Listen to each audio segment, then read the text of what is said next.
Good morning friends आणि नवीन दिवसाच्या खूप खूप शुभेच्छा. देव सदैव तुमच्या पाठीशी असू देत आणि देव तुमच्या मनातल्या सगळ्या चांगल्या इच्छा पूर्ण करू देत.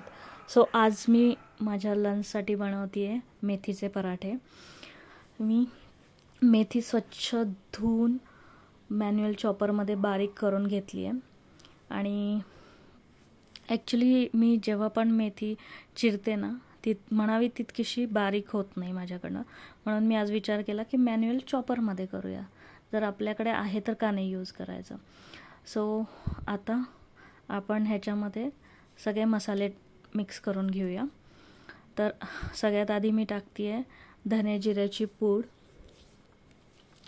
मी थोडीशी जास्त टाकते कारण आता उन्हाळा आहे आणि धने जिऱ्याचं कॉम्बिनेशन थोडं शरीराला थंडावा देतं. त्याच्यानंतर टाकते आहे हळद आणि लाल तिखट. ॲक्च्युली ना ह्याच्यामध्ये लसूण, जिरं आणि हिरवी मिरचीची पेस्ट टाकलीत ना तर अप्रतिम टेस्ट लागतं. पण मी आत्ता सध्या उन्हाळ्यात हिरवी मिरची अवॉइड करते आहे माझ्या ॲसिडिटीच्या प्रॉब्लेममुळे. आणि थोडासा ओवा टाकते आहे. ओवा टाकल्यामुळे ज्यांना पण ॲसिडिटीचा किंवा गॅसेसचा त्रास होतो तो नाही होत. आणि हे मिक्स करते आहे मी डाळीचं पीठ, बेसन. काही काही जण डाळीचं पीठ म्हणतात, काही काही जण बेसन म्हणतात.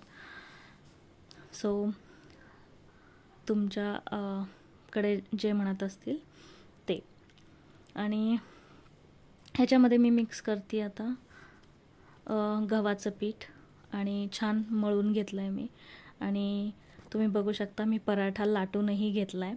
आणि आता तो छान तवा गरम झाला की छान खमंग भाजून घ्यायचा दोन्ही साईडनी तेल टाकून. आणि मग तुम्ही हे गरमागरम दही, लोणचं किंवा सॉस कशाही सोबत एन्जॉय करू शकता. काही लोकांना सॉससोबत पराठे आवडतात, काही लोक दह्यासोबत खातात, काही लोक लोणच्यासोबत एन्जॉय करतात. मी स्पेसिफिकली दही किंवा लोणचं ह्यासोबत मी पराठा खाऊ शकते.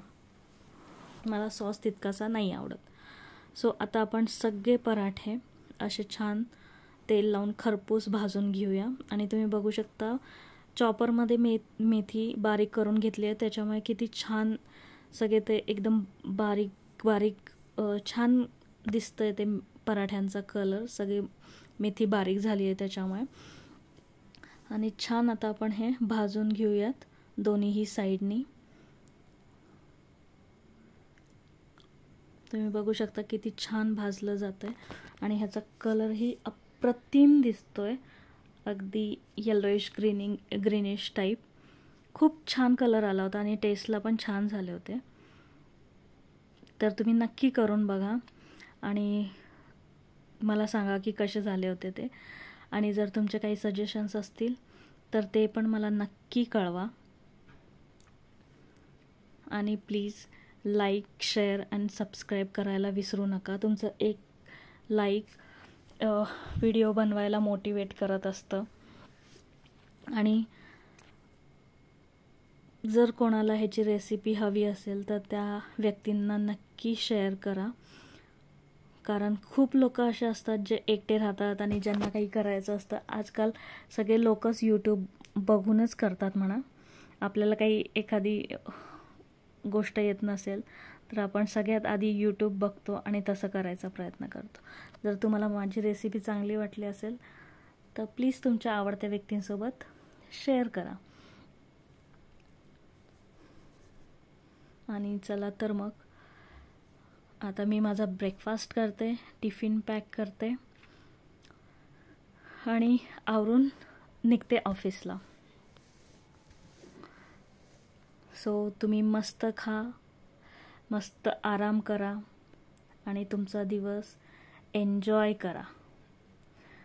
आपण पुन्हा भेटूया एका नवीन व्हिडिओमध्ये. तोपर्यंत काळजी घ्या स्वतःची. ओके, सो तुम्ही आता बघू शकता की किती छान खरपूस भाजले गेलेत. त्याचा कलरही छान आलेला आहे आणि चवीला पण छान झाले होते, कारण मी हा व्हिडिओ संध्याकाळी एडिट करते. बाय.